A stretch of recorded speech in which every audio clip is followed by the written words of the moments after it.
All rise! You may be seated. Court's on session. Good afternoon, everybody. Welcome back to another episode of the Pennsylvania College Basketball Court. I am your judge, Noah Swipper, and if you probably see why there's someone behind me, there's a special someone that I'd like to introduce you to. She has graciously agreed to join me on this incredible episode because it's Valentine's Day, and it's our first Valentine's Day together, and I'm so excited to be there that she's finally here with us. Please welcome our guest judge, Miss Allie Parker. Anyways, we're going to be looking over our recap from Saturday's game of IEP versus Gannon. And then we're going to look at the rankings for D2, look at the schedule, and which games I got right, which games I got wrong. Spoiler alert, 6-2. Again. Then we'll look at tonight's preview of the Valentine's Day rivalry matchup between IEP and Pitt Johnstown. All right, let's go to our recap, ladies and gentlemen. So, Gannon came into this matchup on a 9-game winning streak. Taking on IEP, once again, was going to be an underdog. And this lady started the trend of Gannon was going to beat IEP the first time, which was the case by 26, I believe. Anyways, in the first half of this game, Gannon led 41-34. Gannon shooting, where am I at? There we are. 15 of 35 from the floor, 42.86%. 5 of 13 from the floor, 38.46%. And 6 of 7 from the free throw line at 85.7%. IEP in the first half shot 10 of 26 from the floor, 38.46%. 5 of 15 from 3, 33%. And 9 of 14 from the floor, 64.3%. Second half was a really intensive game as Gannon led as many as 20 points in the second half. However, IEP was somehow able to pull back and go on a 42-22 run in the second half before, unfortunately, Gannon hit 2 free throws with 4 seconds left to get a crucial win, unfortunately. But IEP in the second half outscored Gannon 55-50. In the second half, Gannon shot 15 of 31 from the floor, 48.4%, 2 of 7 from 3, 28.6%, and 18 of 22 from the free throw line at 81.82%. IEP shot 20 of 33 from the floor in the second half, 60.6%, 3 of 11 from 3, 27.3%, and 12 of 17 from the free throw line at 70.6%. Gannon shot 30 of 66 from the floor, 45.5% from the field, 7 of 20 from 3, 35%, and 24 of 29 from the free throw line at 82.8%. IEP shot 30 of 59 from the floor, 50.8%, 8 of 26 from 3, 30.8% from 3. But here's where the problem comes. 21 of 31 from the free throw line. IEP could have won this game hitting free throws. As the worst free throw shooting team in the PSAC, they shot 21 of 31 from the floor, or from the free throw line, 67.7%. For Gannon, Zachary Hobbs led the team in scoring in 29 minutes, had 20 points, 5 rebounds, 0 assists, shooting 5 of 9 from the floor, 3 of 7 from 3. Josh Mahafa, the top 3 scorer in the PSAC, managed to score 16 points in this game and got fouled out only had 3 rebounds and 1 assist, shooting 6 of 15 from the floor. Lyle Tipton, 13 points, 3 rebounds, shooting 5 of 9 from the floor, hit all 3 of the free throws, and went 0 for 2 from 3. IEP, Ethan Porterfield led the team in scoring with 31 points, 11 of 21 from the floor, only hit 1 of 7 from 3, hit 6 rebounds and 2 assists. His 31 points bring him to a grand total of 1,736 career points, making him the 3rd highest scoring player in program history. Garvin Clark, coming off another good performance, shot 11 of 17 from the floor, 4 of 7 from 3, 9 rebounds, 7 assists, 26 points. So very close to a triple-double again. Stewie, 27 minutes, 3 of 5 from the floor, 3 rebounds, 4 assists, 9 points after coming off a 0-point performance in the loss to Mercyhurst last Wednesday. KJ Rhodes in 22 minutes hit both his field goals, including 1 3-pointer with 6 points, 4 boards, and 0 assists.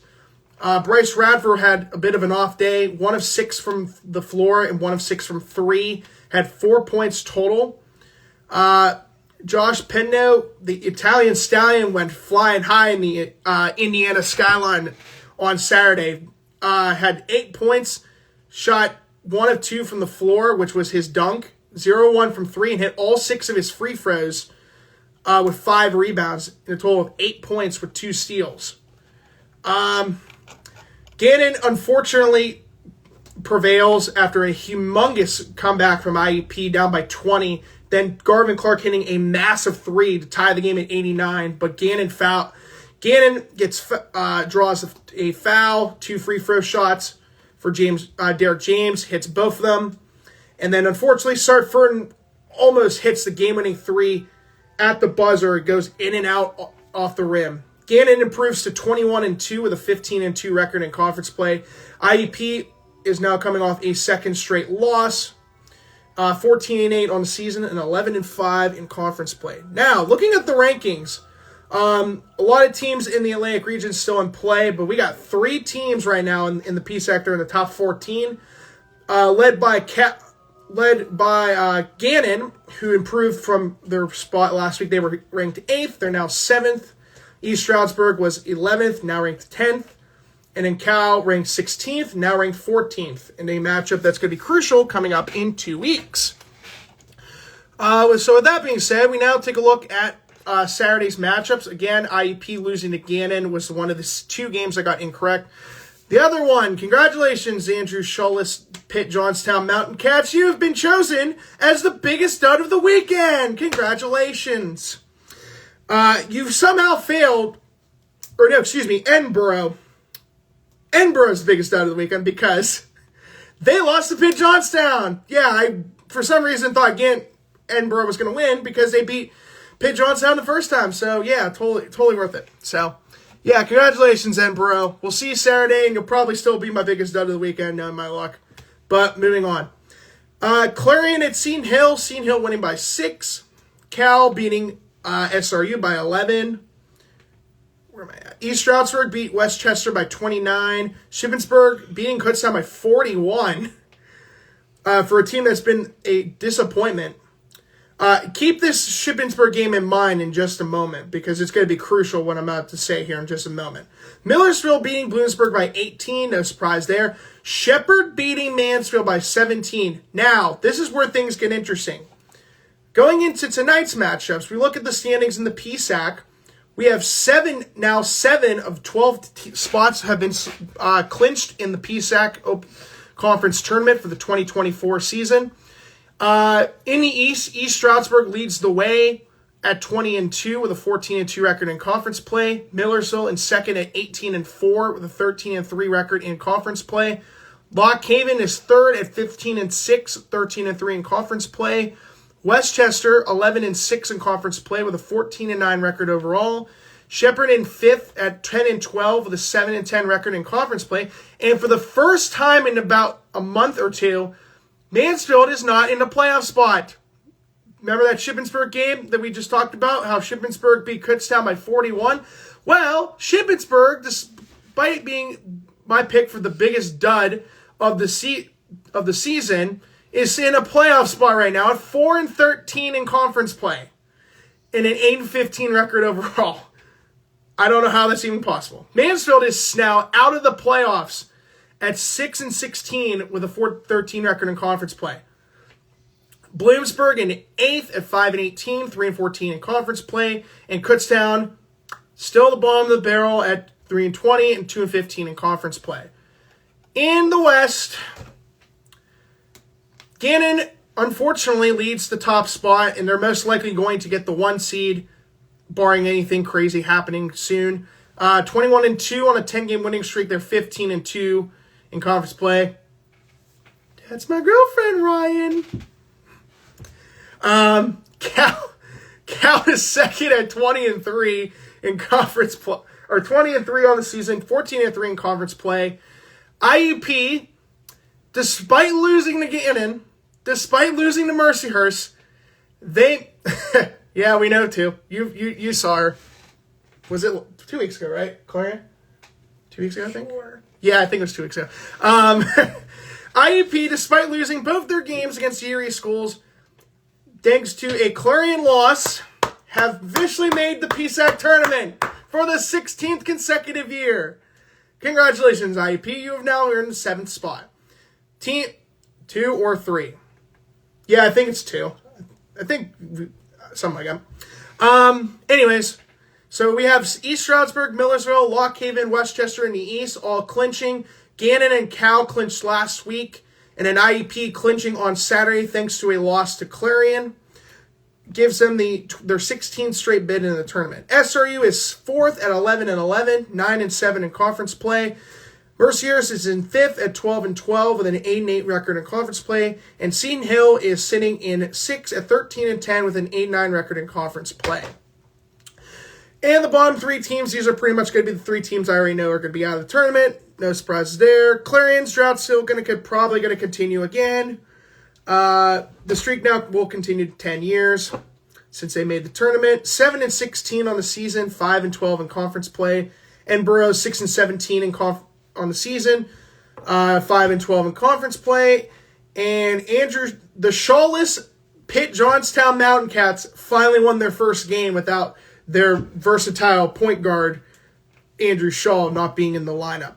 Still 6-17. They're 4-13 in conference play. Yeah, they're still in the basement. We already knew this was going to be a rebuilding year for them. Matchups, if they were today in the PSAC opening rounds, you would have East Stroudsburg and Millersville as the top 2 seeds on a first-round bye, automatically advancing to the quarterfinals. Lock Haven would host Shippensburg now instead of Mansfield.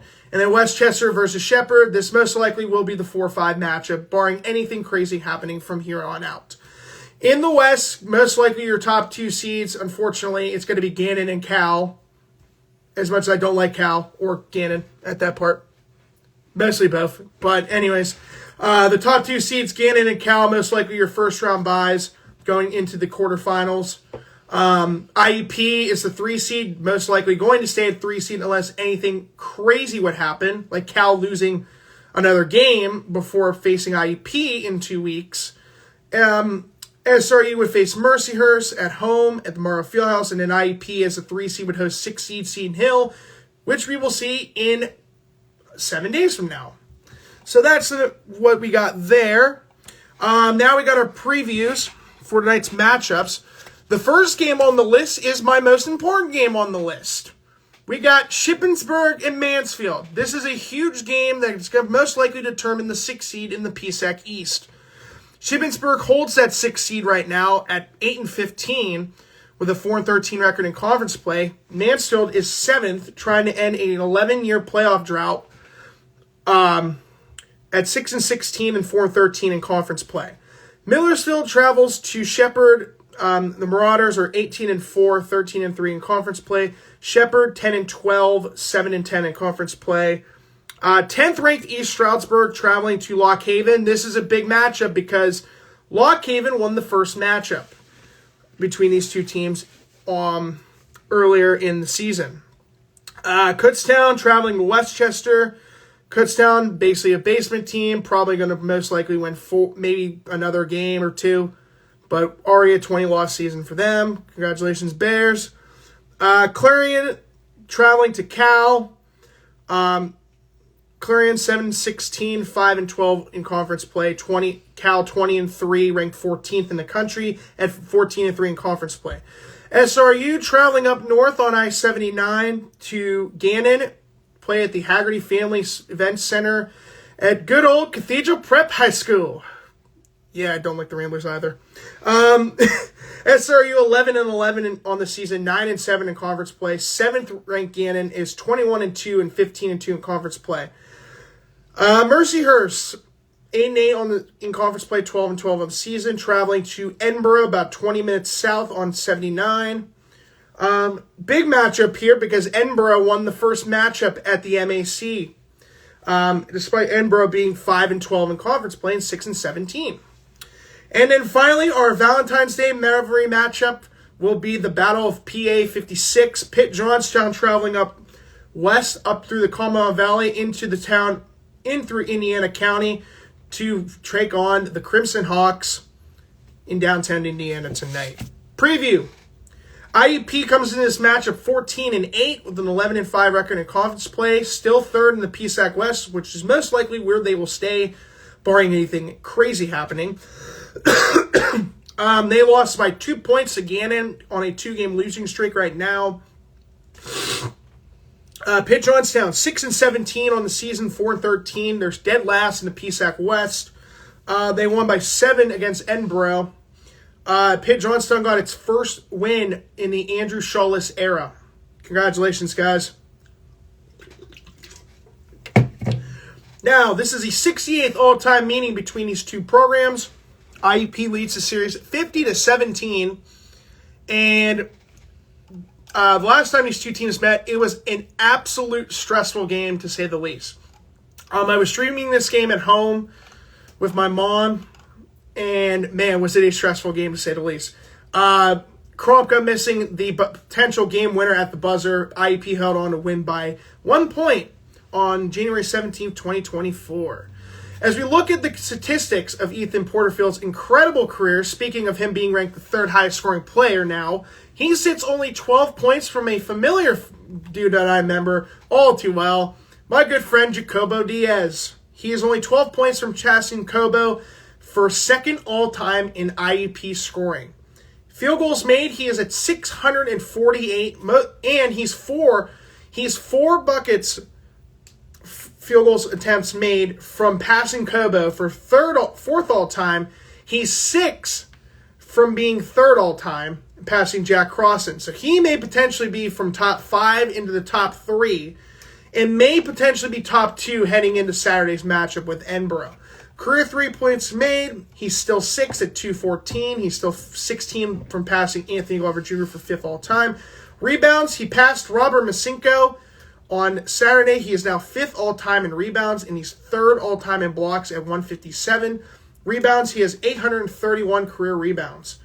Most likely will be the 3rd highest rebounder in program history. So he's basically top 5, going to be top 5 in every statistical category you look at. Let's see. He's 7th in points, 2nd in rebounds, 2nd in double-doubles, 4th in minutes, and 5th in free-point field goals made. So hard to believe he's been that crazy. And if I had to pick someone for the Trevor Hutchins Award, which he was nominated for, I would pick this guy right now. I mean, this guy's, from the first game that I started watching him to where he is now, and in 2 weeks from now, he'll be playing his senior day game against Clarion. It's just unbelievable the amount he's done for this program. Let's look at what I like to call the 7 key elements of Noah's fundamentals of basketball. Now, how does this work, you may ask? Well, that's a good question, Allie. As I hit the printer. How this works is we go by what I call I think are the 7 most important fundamentals of how this game of basketball works, in my opinion. We go through that and look at the statistics through the PSAC and base them on where they sit in the PSAC standings right now. So as you can see, we got a bunch of them here. Starting with offense, Pitt Johnstown currently has a better offense. It's 76.5 points per game. They're ranked 9th. IUP, 72.1 points per game off their second highest scoring performance of the season at 89 points. Sits still 15th in the PSAC in scoring. In defense, this is a huge advantage. IUP ranked 3rd at 69.2 points per game. Pitt Johnstown 14th in the conference at 83.1 points per game. Again, they've been in a rebuilding mode this season, so no surprise that they've had a pretty terrible defense as well. Field goal percentage. Pitt Johnstown is currently ranked 8th on the board at 46% flat. IUP ranked 14th at 43.3%. 3-point field goal percentage. Pitt Johnstown ranks 3rd at 37.6%. IUP ranked 11th in that category at 33.8%. overall. Free throw percentage. Pitt Johnstown was number 1 until this past weekend. That was taken over by the best team in the PSAC, Gannon. Pitt Johnstown, 78.4% from the free throw line. And IEP is still dead last at 65.4%. No surprise there. Rebounding. IEP has the slight advantage over Pitt Johnstown. IEP averaging 37 rebounds per game. Pitt Johnstown in 11th at 35.1 points per game, rebounds per game. Turnover assist ratio, or as I like to call it, the assist turnover ratio, because that's what they have on here. IEP is ranked second at 1.22 assists per turnover. So what this means is the number of assists they have it's an equivalent ratio of how many assists they have divided by how many turnovers they have. So right now, IEP has 311 assists compared to 254 turnovers. And then you divide that and you basically subtract that. So you got 4. I think that's right. I don't know. Anyways, that's it. They got IEP second in the conference at 1.22. Pitt Johnstown in 6th at 1.14. Now, 3 players that I have listed, because Andrew Schultz's not on the list anymore, sadly. They are led by number 10, Andy Succelli, who is 18th in the conference, is scoring at 14.4 points per game, 3.3 rebounds, 44.8% from the floor, and 41.7% from 3. Second guy on the list is 23, Ryan Smith. He is 25th in scoring at 13.7 points per game, 4.4 rebounds, and 47.3% from the floor, and 39.3% from 3. And the last guy I have mentioned for Pitt Johnstown is freshman from Pickerton, Ohio, number 1, Gavin Headings, scoring 10.7 points per game. He's 6th in rebounds in the conference at 7.4 per game, 47.3% from the floor, 0% from 3. He's only taken 3 3-point attempts throughout the entire season. Now, with that being said, Allie, would you like to do the honors of naming my top 3 players for IEP? Top player for the IEP Crimson Hawks is, of course, number 11. Ethan Porterfield. He and a guy that we'll be talking about here shortly are tied for 18.3 points per game.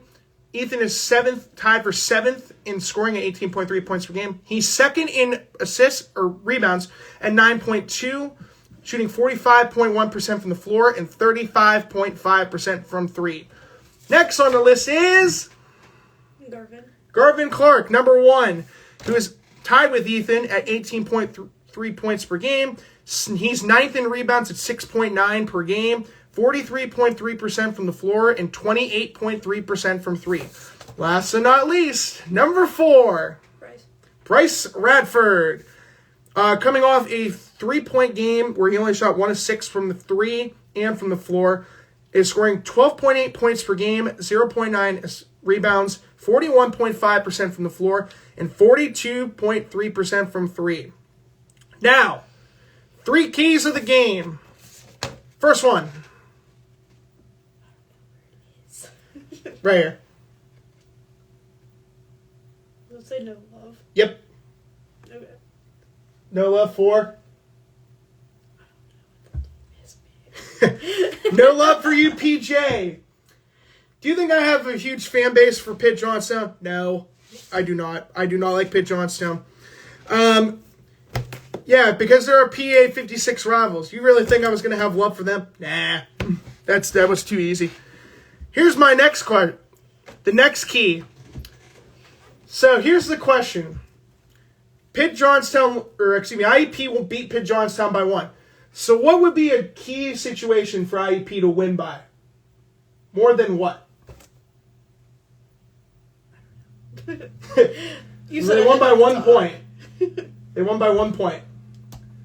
So they would want to win more than what? 1. Exactly. More than one. Won by more than 1 this time, please. Because that game was too stressful for me to handle for that first part of the season. Oh, man. Yeah. For IEP, I just hope that they are capable of getting back on the right track. And finally, winning by more than 1 point would be nice. maybe a 10-point win would be nice today. I could really use it. And then last but not least, where do we need to start after losing 2 games in a row? I don't know. Start a new winning streak, of course. Because I can't see those. Fair enough. Fair enough. There you go. Start a new winning streak. Now I can see it. There you go. Start a new winning streak, of course, because why would we want to lose a 3rd consecutive game and jeopardize our season like it feels like it's already been like the last 2 games? We need to win games. These are 6 crucial games in the regular season. We have to win all these games. I think right now they have to win out from now until the PSAC and into the PSAC tournament to try to win a 5th straight title if they want to make the Atlantic region tournament. Because if they don't make it that far, then they're in trouble. And they have to beat Cal in 2 weeks for sure. But it all starts with tonight against Pitt Johnstown. Now, let's look at our previews, which I already did. But I didn't write down who I was going to have win tonight. This is where Allie comes into play. So since January 17th, since the infamous 4-4 day when I had to wear a Steelers jersey, because this one made me wear it, still worth it. 62-11 overall in the season, 101-34 since I started these on December 18th, 2023. 748 winning percentage. I've been 6-2 the last 3 times. Can I please be a 7-1 or a no? That's the question. We're going to find out, though. So, that being said, we got Shippensburg at Mansfield. 2 teams that are 4-13 on the season. I would love to see Mansfield win, but what does Allie say? I don't know the team, so I'm just going to agree with you. All right, good choice.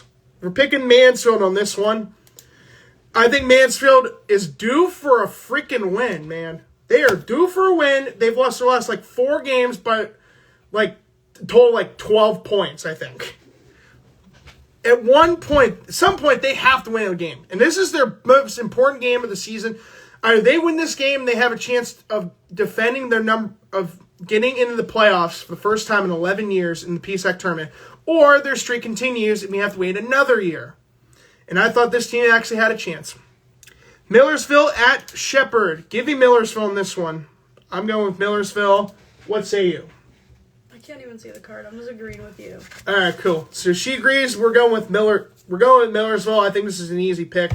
Now the next one's going to be a tough one. I really like East Stroudsburg again. I picked them, and they freaking lost. Yeah, why not? I'm still picking East Stroudsburg. I don't think Lock Haven's beating them again. That's just my personal opinion. I don't think that Lock Haven beats them twice in the same season. Although it would be awesome if they did, though. Kutztown at Westchester. Yeah, this is going to be a Westchester pick. 10 out of 10. Clarion at Cal. Yeah, you know what? What the hell? Sorry, babe. This baby is my freaking pick of the day right here. Give me Cal over Clarion because Clarion sucks and I don't like Cam Kearney. That's okay. We still respect you. SRU Gannon. Sorry, SRU. I'm picking Gannon on this one. I also just, I'm in the mood today where I just feel like Valentine's Day and their arch rivals. Yeah, I'm not on board with them. Mercyhurst and Edinburgh. Man, I really want to pick Edinburgh on this game, but I think Mercyhurst will win. I think Mercyhurst is due for this revenge win. And then finally, IEP at Pitt Johnstown. Now, let's go back to the important 7 key elements that we discussed earlier. If we look at that, we got Pitt Johnstown has 4 out of 7 boxes, which is surprising. Because I think the last time these 2 teams met, they had 5 out of 7 boxes filled. Do I think Pitt Johnstown has a chance? No. Why not? Because Pitt Johnstown is not good this year. It's a rebuilding year for them. IEP's in kind of a slump right now, but I think IEP is definitely going to be just fine. I think this is an easy IEP win tonight. I say IEP is going to win by maybe 7 points is my max, or minimum. I'm going to say they're going to win big tonight. I think IEP is going to cruise, and they're going to be back on the right track. And I think Ethan Porterfield will make history tonight and become the second highest point scorer in program history. But only time's going to tell, as I will most likely be streaming this game tonight at home. Other than that, we hope you all enjoyed this incredible episode of the PCBC. And thank you, Allie, for being our special guest today on in this court session. With that being said, I will be back with you guys on Friday for our previews for Saturday's matchups. We hope you guys have a wonderful day, and hopefully you enjoy spending the day with your beloved soulmate. And that is exactly what I plan to do once we get off this stream. So until then, I will see y'all. My name is Judge Noah Sipbauer, and my guest of honor, Allie Parker. We will see y'all then. I will see you guys on Saturday.